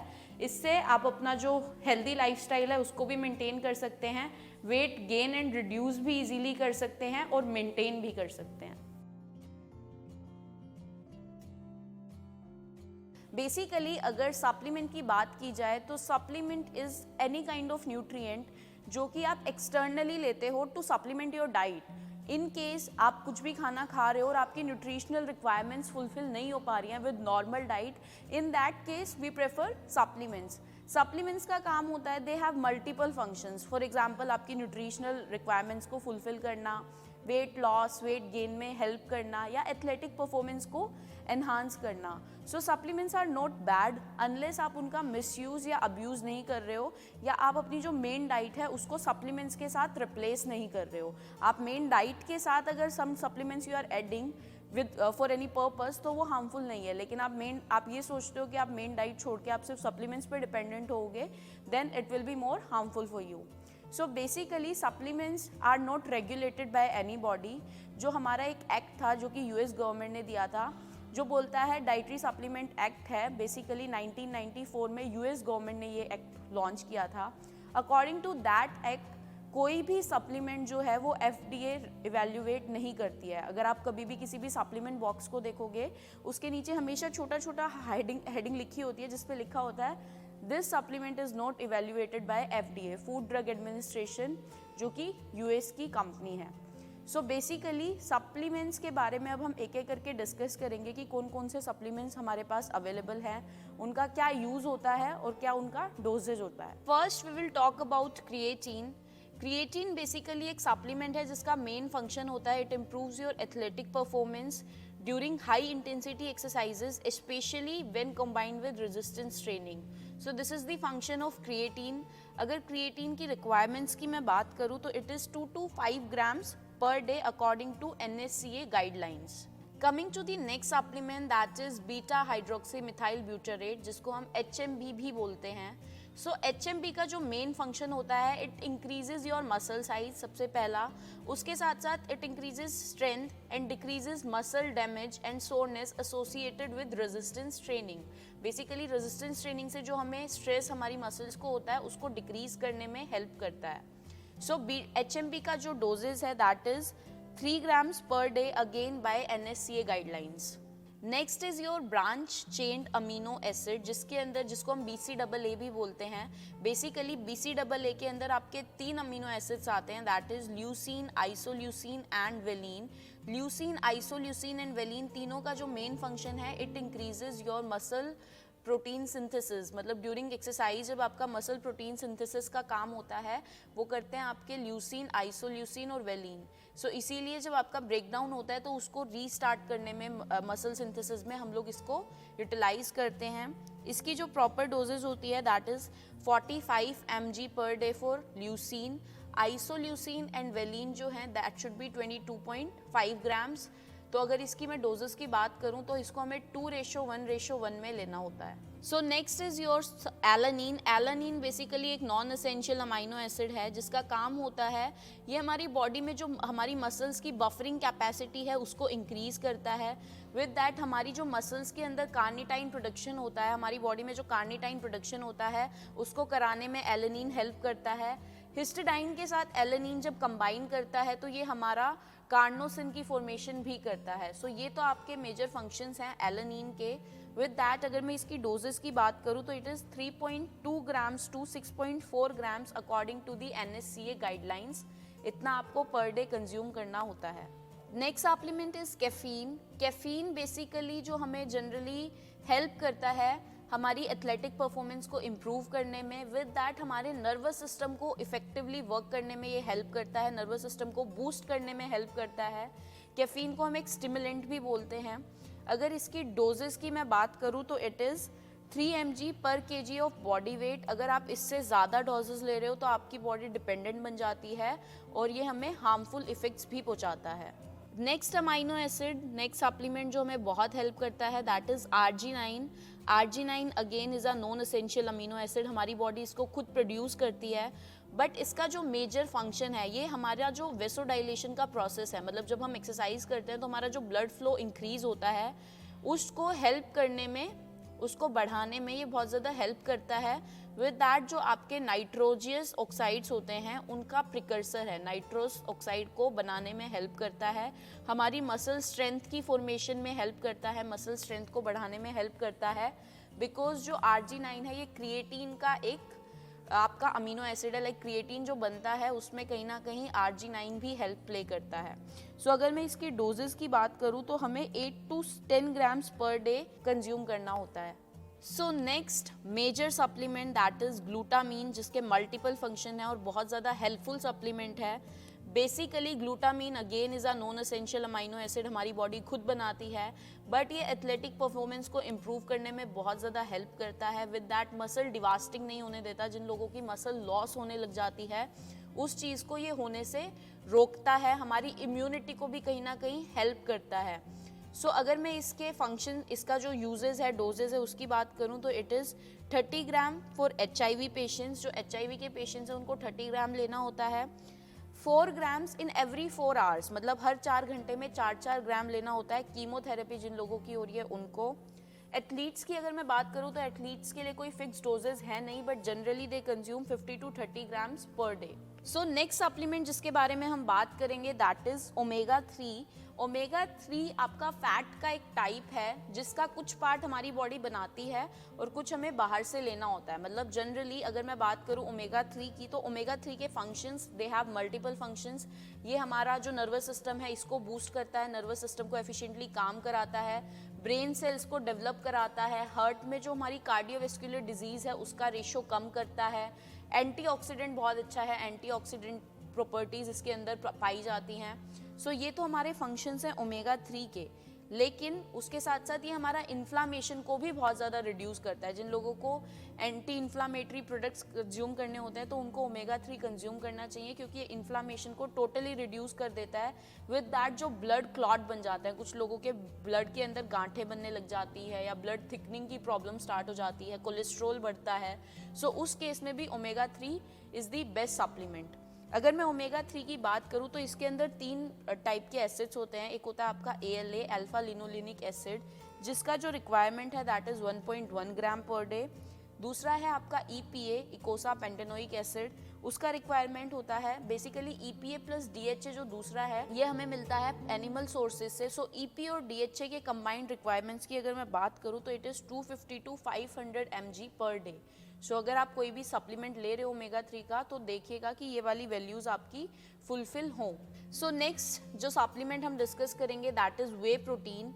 वे protein is the liquid part जो हमारा मिल्क में रह जाता है। जब हम मिल्क कर्डल करता है तो उसके बाद मिल्क में जो लिक्विड पार्ट रह जाता है दैट इज़ वे प्रोटीन। अगर वे की मैं बात करूं तो हमें वे प्रोटीन 3 टाइप्स के मिलते हैं। एक होता है आपका वे प्रोटीन पाउडर जिसके अंदर 11 to 15% ही प्रोटीन होता है और रिमेनिंग जो होता है दैट इज़ कार्बोहाइड्रेट। सेकेंड होता है आपका वे प्रोटीन कॉन्सेंट्रेट जिसके अंदर 25 to 89% ऑफ प्रोटीन कंटेंट होता है, रिमेनिंग अगेन कार्बोहाइड्रेट का कंटेंट है। अगर वे प्रोटीन आइसोलेट जो कि थर्ड टाइप है उसकी मैं बात करूं तो उसमें more than 90% is protein and remaining will be your carbohydrate. So अगर हम इसकी डोजेस की या रिक्वायरमेंट्स की बात करें तो सेडेंट्री इंडिविजुअल्स के लिए 0.8 ग्राम पर KG of body wait mandatory है कि उनको डेली लेना होता है। अगर किसी मैं एथलीट की बात करूं जो कि एंड्योरेंस बेस्ड वर्कआउट बहुत ज़्यादा करते हैं तो उनके लिए डोजेस बढ़ जाते हैं, that should B 1.2 to 1.4 grams पर केजी ऑफ बॉडी वेट। और अगर किसी रेजिस्टेंस ट्रेनिंग एथलीट की बात की जाए तो उनके लिए जो डोजेस रहता है that is 1.6 grams to 1.8 grams per kg of body weight. So this is all about your supplements, how they help you to enhance your sports performance. With that, how much quantity is sufficient for enhancing sports performance? For example आपके पास कोई भी food product आता है तो उसके पीछे उसका सारा न्यूट्रिएंट्स की काउंटिंग दी हुई होती है कि कौन सा न्यूट्रिएंट कितनी अमाउंट में प्रेजेंट है। अब आप उसको पढ़ के कैसे समझ सकते हैं कि इसमें आपको कितना कार्ब्स मिल रहा है, कितना प्रोटीन मिल रहा है, कितना फैट मिल रहा है, वो मैं अभी आपको इस वीडियो में बताने वाली हूँ। सबसे पहले अगर आपसे बात की जाए कि आपको अगर आप 1 ग्राम ऑफ कार्बोहाइड्रेट कंज्यूम करते हैं तो आपको 4 किलो कैलोरीज उससे मिलती है। सो सिंपली अगर आप 1 ग्राम कार्ब्स यूज़ कर रहे हैं तो आपको मिल रही है 4 किलो कैलोरीज। तो अगर आप 10 ग्राम्स कार्ब खा रहे हैं तो आपको 40 किलो कैलोरीज। अगर आप 1 ग्राम प्रोटीन खाते हैं तो उससे आपको मिलती है अगेन 4 किलो कैलोरीज। अगर आपकी डाइट में आप 1 ग्राम फैट खाते हैं तो उससे आपको मिलती है 9 kilo calories. And in case आप एल्कोहल कंज्यूम कर रहे हैं तो 1 ग्राम ऑफ एल्कोहल जो है वो आपको 7 किलो कैलोरीज देता है। With that 1 gram of dietary fibre जो है वो आपको 2 किलो कैलोरीज प्रोवाइड करता है। सो इस वीडियो में मैं आपको ये बताऊंगी कि आप कैसे एक न्यूट्रिशन लेबल को पढ़ सकते हैं। अभी स्क्रीन पे आपको एक न्यूट्रिशन लेबल दिख रहा है, उसके अंदर हम बात करेंगे कि हम कैलोरीज कैसे कैलकुलेट कर सकते हैं। सो ये आपका एक न्यूट्रिशन लेबल गिवन है जिसके अंदर सबसे ऊपर आपका हेडिंग में लिखा हुआ है कि इस पूरे कंटेनर का सर्विंग साइज क्या है। सर्विंग साइज है हाफ कप जिसके अंदर आप एक बार में 114 ग्राम्स ऑफ प्रोडक्ट डाल लेते हैं। सर्विंग पर कंटेनर दे रखी है 4, मतलब इसमें से अगर आप सर्व करते हैं सर्विंग साइज के अकॉर्डिंग तो आप 4 बार फूड को सर्व कर सकते हैं। उसके बाद आपको दे रखा है अमाउंट पर सर्विंग, मतलब एक सर्विंग में आपको कितनी कैलोरीज मिल रही हैं दैट इज़ 90 किलो कैलोरीज। कितना फैट मिल रहा है that is 3 grams of fat, और कितना कार्बोहाइड्रेट मिल रहा है वो लिखा हुआ है 13 ग्राम। प्रोटीन आपको दे रखा है 3 ग्राम। विटामिन ए जो है वो आपको मिल रहा है 80%, कैल्शियम आपको मिल रहा है 4%, विटामिन सी मिल रहा है 60% एंड आयरन मिल रहा है 4%। जो आपका डेली रिक्वायरमेंट है उसका इतना परसेंट आपको इस प्रोडक्ट से मिल रहा है। ये क्वेश्चन आता है कि अगर आपको एक सर्विंग के अंदर 90 किलो कैलोरीज मिल रही है तो पूरे डब्बे से आपको कितनी कैलोरीज मिल रही होंगी। सो 90 × 4 आप करते हैं जिससे कि आपकी 360 किलो कैलोरीज निकल के आती है। इसका मतलब क्या है कि एक सर्विंग में 90 था, तो पूरे बॉक्स से हमें 4 सर्विंग मिल रही हैं, तो 90 × 4 = 360 किलो कैलोरीज। इसके बाद अगर आपसे पूछा जाए कि आपको कार्बोहाइड्रेट से कितनी एनर्जी मिल रही है अगर आप एक सर्विंग की बात करें, तो अब इसमें आपको सिंपली दिख पा रहा है कि एक सर्विंग के अंदर आपका 13 ग्राम्स ऑफ कार्बोहाइड्रेट प्रेजेंट है, तो 13 ग्राम कार्बोहाइड्रेट को आप 4 किलो कैलोरीज से मल्टीप्लाई करते हैं तो आपका आंसर आता है 52 कैलोरीज पर सर्विंग फ्रॉम कार्बोहाइड्रेट आपको यहाँ पे मिल रही है। अगर बात की जाए प्रोटीन से, तो एक इस बॉक्स की पर सर्विंग में प्रोटीन आपका 3 ग्राम्स है। अगर उस 3 ग्राम्स को आप 4 से मल्टीप्लाई करते हैं, क्योंकि 1 ग्राम प्रोटीन के अंदर 4 किलो कैलोरीज होती है, तो दैट विल बी योर 3 × 4 = में 12 किलो कैलोरीज, जो कि आपको पर सर्विंग एक प्रोटीन से मिल रही है इस बॉक्स के अंदर। अगर बात की जाए फैट की, तो 3 ग्राम्स ऑफ फैट आपको मिल रहा है इस बॉक्स में से पर सर्विंग में। तो पर सर्विंग की अगर कैलोरीज निकालें तो 3 ग्राम फैट पर सर्विंग × 9 कैलोरीज पर ग्राम अगर आप मल्टीप्लाई करते हैं तो उससे मिलता है 27 कैलोरीज पर सर्विंग फ्रॉम फैट।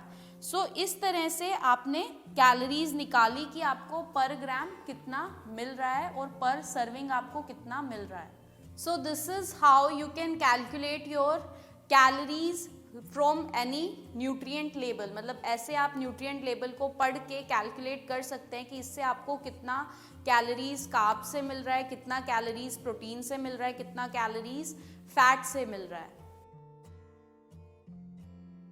जो आपके आजकल के बहुत कॉमन लाइफस्टाइल डिजीजेज आ रहे हैं, for example hypertension, cardiovascular disease, diabetes, obesity, PCOD, thyroid, तो इनके केस में आपको अपना जो डाइट है वो कैसे मॉडिफाई करना होता है, that I am going to talk about in this video. So starting from your heart disease. Heart disease में सबसे पहले बात करते हैं आपका एथेरोस्क्लेरोसिस का, जिसमें आपका जो कोलेस्ट्रॉल है वो इंक्रीज हो जाता है। हमारी बॉडी में 3 तरह के कोलेस्ट्रॉल पाए जाते हैं। One is your HDL, that is high density lipoprotein, जिसको हम बोलते हैं गुड कोलेस्ट्रॉल। एक आता है आपका LDL, low density lipoprotein, that is your bad cholesterol. with that your VLDL, very low density lipoprotein, which is also a part of bad cholesterol. So अगर मैं बात करूँ हमारी ब्लड रिपोर्ट्स की, अगर आप अपना कोलेस्ट्रॉल का टेस्ट कराते हैं और आपके जो बॉडी के अंदर HDL है वो 40 mg/dl से बिलो है, LDL 130 mg/dl से ज़्यादा है और टोटल सीरम कोलेस्ट्रॉल 200 mg/dl से ज़्यादा है, तो उस केस में हम मानते हैं कि आप सफ़र कर रहे हैं डिसलिपिडमिया से, मतलब कि आपको एथेरोस्क्लेरोटिक डिजीज़ है। आपकी जो ब्लड वेसल्स हैं उनके अंदर जो आपका कोलेस्ट्रॉल है वो डिपॉजिट होना स्टार्ट हो गया है, जिससे कि जो ब्लड वेसल्स में से जो ब्लड फ्लो होता है वो ठीक से नहीं हो पा रहा है और आपको कहीं ना कहीं ब्लॉकेज की प्रॉब्लम हो सकती है। अगर आपको अपना जो कोलेस्ट्रॉल है उसको रिड्यूस करना है तो उसमें सबसे पहले हमें ध्यान रखना होता है आपके लाइफस्टाइल के ऊपर। आपको डेली वॉक करना ज़रूरी है, या कोई भी फिजिकल एक्टिविटी अगर आप हफ्ते में 150 मिनट्स पर वीक अगर कर रहे हैं तो आपका जो कोलेस्ट्रॉल लेवल्स है वो कंट्रोल में आ जाते हैं। विद दैट आपको फोकस करना है अपनी डाइट के ऊपर। डाइटरी अगर आप चेंज करते हैं डाइट के अंदर तो भी आपका जो कोलेस्ट्रॉल लेवल्स है वो नॉर्मल उसमें आ जाते हैं। अगर बात की जाए डाइटरी चेंजेस की तो उसके अंदर सबसे पहले मैं उन चीज़ों की बात करूंगी that you should avoid in your diet. आपको अपनी डाइट के अंदर अगर आपका कोलेस्ट्रॉल हाई है तो उस टाइम पे आपको बहुत ज़्यादा अमाउंट ऑफ जो आपका सैचुरेटेड फैट्स होते हैं उसका जो इनटेक है वो लेस देन 7% करना है। जो आपका टोटल कैलोरीज आप लेते हैं उसमें से लेस देन 7% जो है they should come from saturated fats. जो आप सोल्ट इनटेक डेली बेसिस पे करते हैं तो जो आपका सोल्ट इनटेक है वो 2.3 ग्राम्स ऑफ सोडियम जो है आपको उससे कम ही लेना है। मतलब अगर मैं बात करूँ आपके सोडियम इनटेक की, that should be less then 2.3 grams per day. With that जो आपका टोटल कोलेस्ट्रॉल जो आप डेली अपनी डाइट के अंदर खा रहे हैं that should be less then 300 mg per day. Alcohol आपको कंज्यूम नहीं करना है 1 ड्रिंक से ज़्यादा पर डे। विद दैट आपको स्मोकिंग अवॉइड करनी है। स्मोकिंग के साथ साथ आप जितना भी अनहेल्दी फैट खाते हैं, ट्रांस फैट खाते हैं, शुगरी सब्सटेंस खाते हैं, वो आपको अवॉइड करना है। इसके बाद बात करते हैं फूड्स जो कि आपको अपनी डाइट के अंदर ज़्यादा हाई अमाउंट में खाने हैं, जिसमें आ जाते हैं आपके फ्रूट्स, ग्रीन लीफी वेजिटेबल्स, आपके whole grains, high fibre food आप डाइट के अंदर ज़्यादा अमाउंट में रखिए। जो आपकी ऑयली फ़िश होती है, फॉर एग्जांपल ट्यूना है, सैल्मन है, ये जो फिशेस हैं ये आप ट्राई कीजिए हफ्ते में 2 दिन खाने का। विद दैट आप अपनी डाइट के अंदर ओमेगा 3 सप्लीमेंट्स ऐड कर सकते हैं, फ्लैक्स सीड्स का कंजप्शन आप कर सकते हैं, जो आपका लीन प्रोटीन है उसका कंजम्पशन कीजिए, उससे आपका जो कोलेस्ट्रॉल लेवल्स हैं वो कंट्रोल में आ जाते हैं।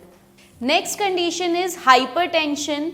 हाइपरटेंशन वो कंडीशन होती है जिसके अंदर आपका जो ब्लड प्रेशर है वो बहुत ज़्यादा हाई रहता है, या फिर आप कोई एंटी हाइपरटेंसिव मेडिकेशंस या कोई एंटी हाइपरटेंसिव ड्रग्स आप ले रहे होते हैं, तो उस कंडीशन को हम बोलते हैं हाइपरटेंशन। नॉर्मल जो इंसान है उनका जो ब्लड प्रेशर नॉर्मल रहता है that is 120/80 mm of Hg। 120 is your systolic blood pressure and 80 is your diastolic blood pressure. लेकिन अगर यही जो ब्लड प्रेशर है आपका वो above 140 systolic and above 90 diastolic चला जाता है, दैट इज 140/90 से अबव रहता है या 140/90 भी रहता है, तो उस कंडीशन को हम बोलते हैं हाइपरटेंशन। मतलब आपका जो ब्लड प्रेशर है वो एक नॉर्मल अमाउंट से बढ़ा हुआ है। अब जब हम बात करते हैं हाइपरटेंशन को कंट्रोल करने के लिए, तो इसमें हमारा लाइफस्टाइल सबसे बड़ा रोल प्ले करता है। अगर आपको अपना हाइपरटेंशन जो है उसको कंट्रोल करना है तो आपको सेडेंट्री लाइफस्टाइल को छोड़ना होगा। You need to start doing some regular physical activity. With that आपको अपनी डाइट में मॉडिफिकेशन करनी होती है। आपको जंक फूड जो है वो टोटली अवॉइड करना है, ट्रांस फैट अवॉइड करना होता है, सोडियम जो आपकी डाइट के अंदर एक्सेस अमाउंट ऑफ सोडियम है that you should avoid. With that आपको जो रेगुलर फिजिकल एक्टिविटी के साथ साथ जो आपकी डाइट है that should be a healthy and clean diet. Foods that you should avoid if you are suffering from high blood pressure और hypertension, जो आपका सॉल्ट इंटेक और सोडियम इंटेक होना चाहिए that should be less than 1500 milligrams per day. इससे ज़्यादा अगर आप कंज्यूम करते हैं दैट विल बी हार्मफुल। आप बहुत ज़्यादा जो आपका मीट है, red meat, trans fat, junk food, frozen food, pickles, जो आपके कैंड सूप आते हैं या कोई भी कैंड और जो प्रोडक्ट्स रेडीमेड आते हैं, शुगर, ये सब आपको अवॉइड करना है। जो चीज़ें आप फूड अपनी डाइट के अंदर मॉडरेशन में ले सकते हैं that are lean protein, legumes, whole grains, low fat dairy products, fruits and vegetables. अभी आपको एक टेबल विजिबल होगा, दैट इज़ अ एग्जाम्पल जो आप अपना डैश डाइट हम इसको बोलते हैं। डैश डाइट फोकस करता है आपके लीन एंड हेल्दी डाइट के ऊपर, जिसके अंदर आपका फ्रूट्स एंड वेजिटेबल्स का कंसंट्रेशन हाई रहता है, सोडियम का जो कंसंट्रेशन है वो डाइट में कम रहता है, ट्रांस फैट का कंजप्शन जो है वो डाइट में कम रहता है। सो अब आपको एक सैम्पल डाइट प्लान स्क्रीन पे विजिबल हो रहा है जो आपको हाइपरटेंशन के पेशेंट्स के लिए हेल्पफुल रहता है।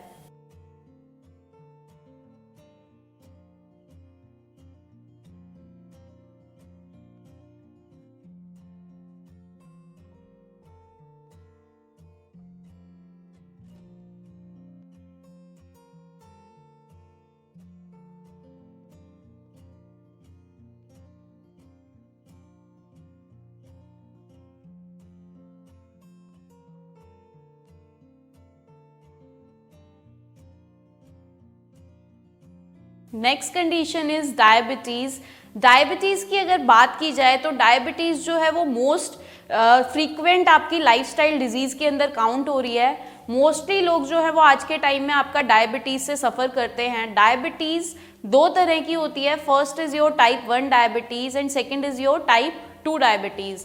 अगर बात की जाए टाइप 1 डायबिटीज़ की, तो ये डायबिटीज़ वो है जो बचपन से या जेनेटिकली प्रेजेंट होती है।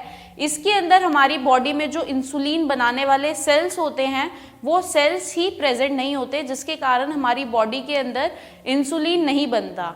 इंसुलिन अगर नहीं बनेगा तो आप जितना भी डाइट के अंदर कार्बोहाइड्रेट खाते हैं वो आपका स्टोर नहीं हो पाता है सेल्स के अंदर, मतलब वो आपके ब्लड में ही फ्लो होगा, ब्लड से उठ के वो आपके लिवर्स और मसल्स के जो सेल्स हैं उसमें स्टोर नहीं हो पाता है।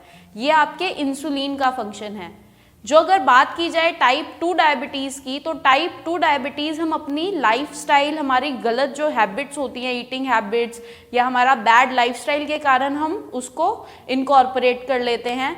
जो टाइप 2 डायबिटीज़ है, टाइप 2 डायबिटीज़ के अंदर मेजरली क्या होता है कि आपकी बॉडी या तो इंसुलिन बनाती नहीं है या थोड़ी कम अमाउंट में बनाती है, जिसके कारण आपका जो बॉडी को लाइक कार्बोहाइड्रेट्स है वो हमारी बॉडी डाइजेस्ट एब्जॉर्ब नहीं कर पाती है, हमारे जो सेल्स हैं वो उस कार्बोहाइड्रेट को स्टोर नहीं कर पाते हैं, जिससे कि वो आपके ब्लड के अंदर सर्कुलेटिंग अमाउंट्स में ज़्यादा रहता है। आप कुछ भी खाते हैं तो वो आपको इंस्टेंट एनर्जी देता है, उसके बाद आपके ब्लड में से कार्बोहाइड्रेट्स के जो लेवल हैं वो बहुत ज़्यादा ड्रॉप हो जाते हैं। आपको डायबिटिक फुट हो सकता है। डायबिटिक फुट के अंदर आपका जो वुंड हीलिंग का प्रोसेस है वो स्लो हो जाता है।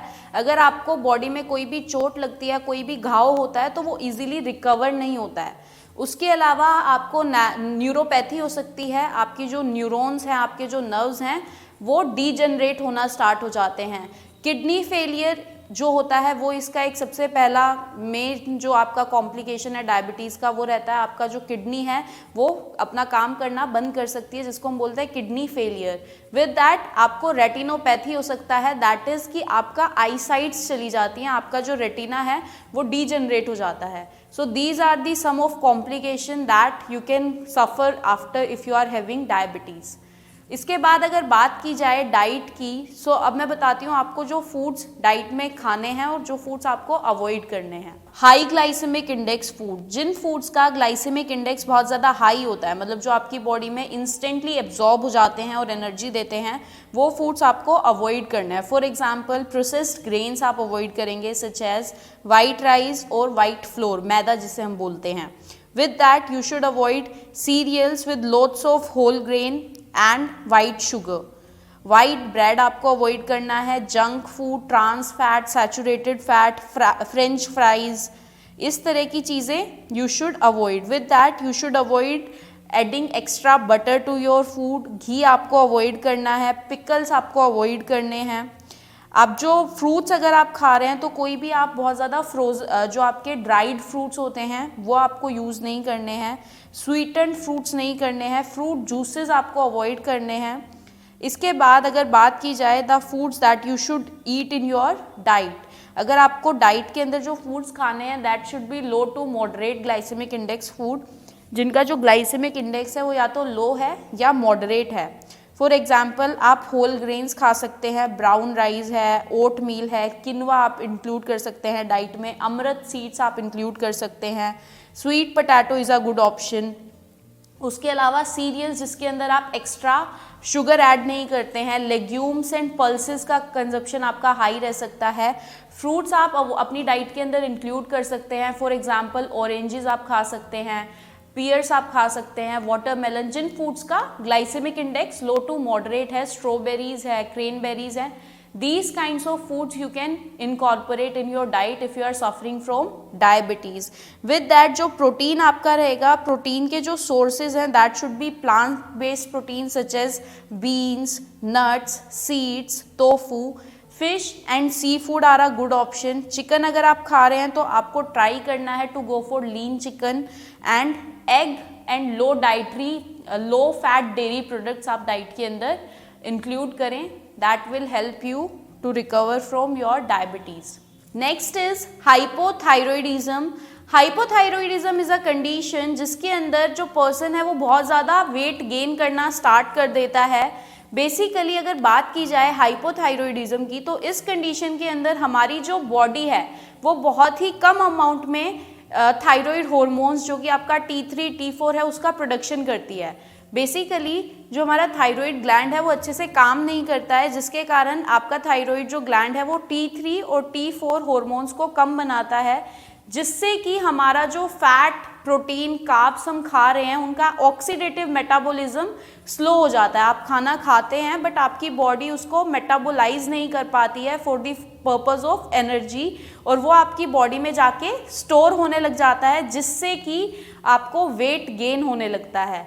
So in case if you are suffering from hypothyroidism, तो आपको अपना डाइट एंड वर्कआउट पे फोकस करने की ज़रूरत है। जो डाइटरी मॉडिफिकेशंस हैं वो आपके ऐसे होने चाहिए जिसके अंदर आप हेल्दी फूड्स इंक्लूड करें, विद दैट आप regular aerobic activities, aerobic exercise को प्रेफर करें।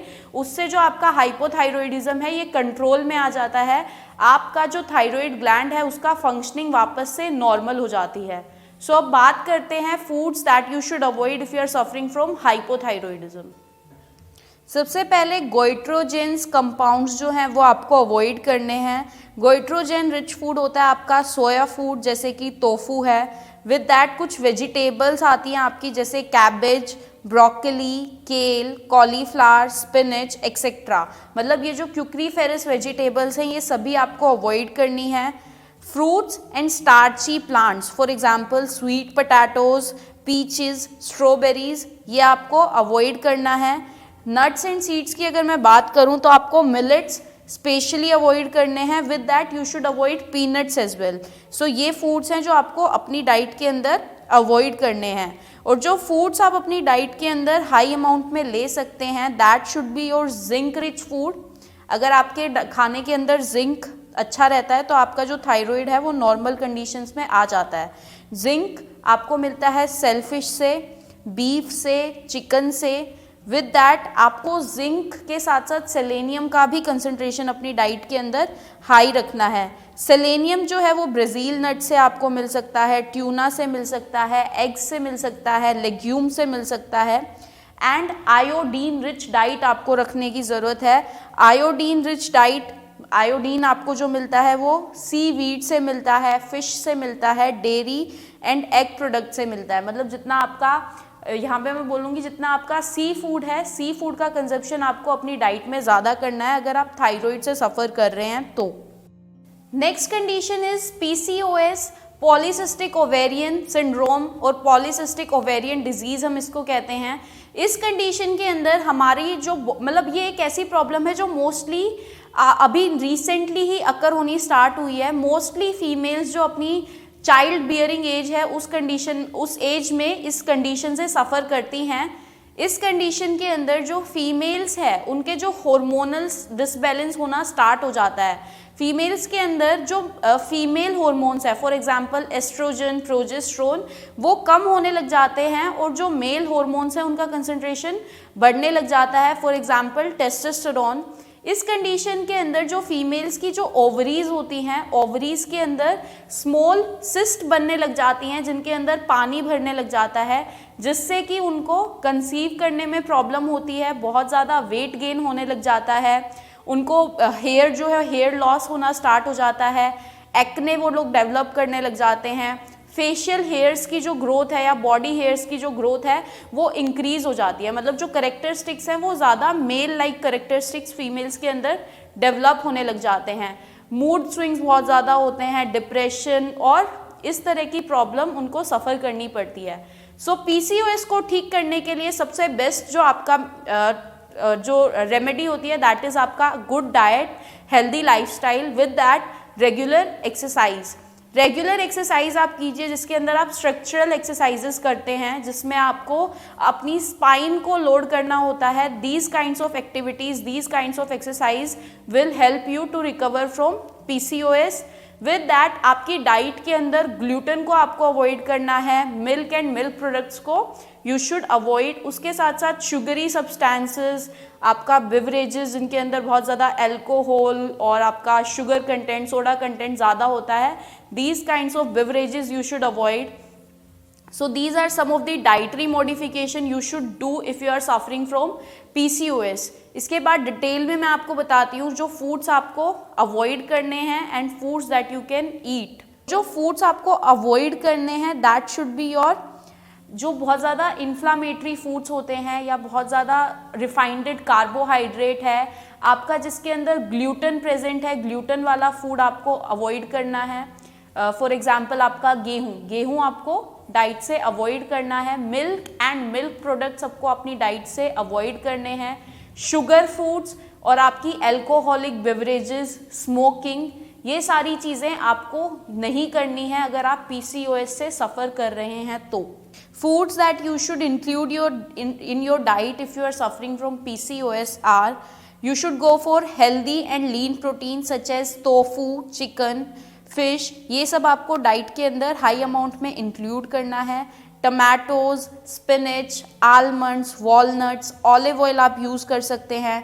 फ्रूट्स में आपका स्ट्रॉबेरीज, ब्लूबेरीज आप ज़्यादा से ज़्यादा खाएं। फिश आप वो वाली कंज्यूम करें जो ओमेगा 3 रिच होती हैं, जैसे उसके अलावा आप चिया सीड्स कंज्यूम कर सकते हैं, फ्लेक्स सीड्स अपनी डाइट के अंदर कंज्यूम कर सकते हैं। So these are the some of dietary modification you should make in your diet if you are suffering from any kind of lifestyle disorder. अगर आपको कोई भी lifestyle disease है तो आपको अपनी डाइट के अंदर ये चेंजेस करने ज़रूरी हैं। विद दैट आप अपना जो लाइफस्टाइल है उसको इम्प्रूव कीजिए। लाइक आप रेगुलर फिजिकल एक्टिविटीज़ कीजिए, आप स्मोकिंग, एल्कोहल कंजम्पशन कम करिए, उसके साथ साथ आप अपनी डाइट के अंदर हेल्दी एंड गुड फूड का कंजम्पशन कीजिए instead of going for your fatty food, trans fats और जंक फूड।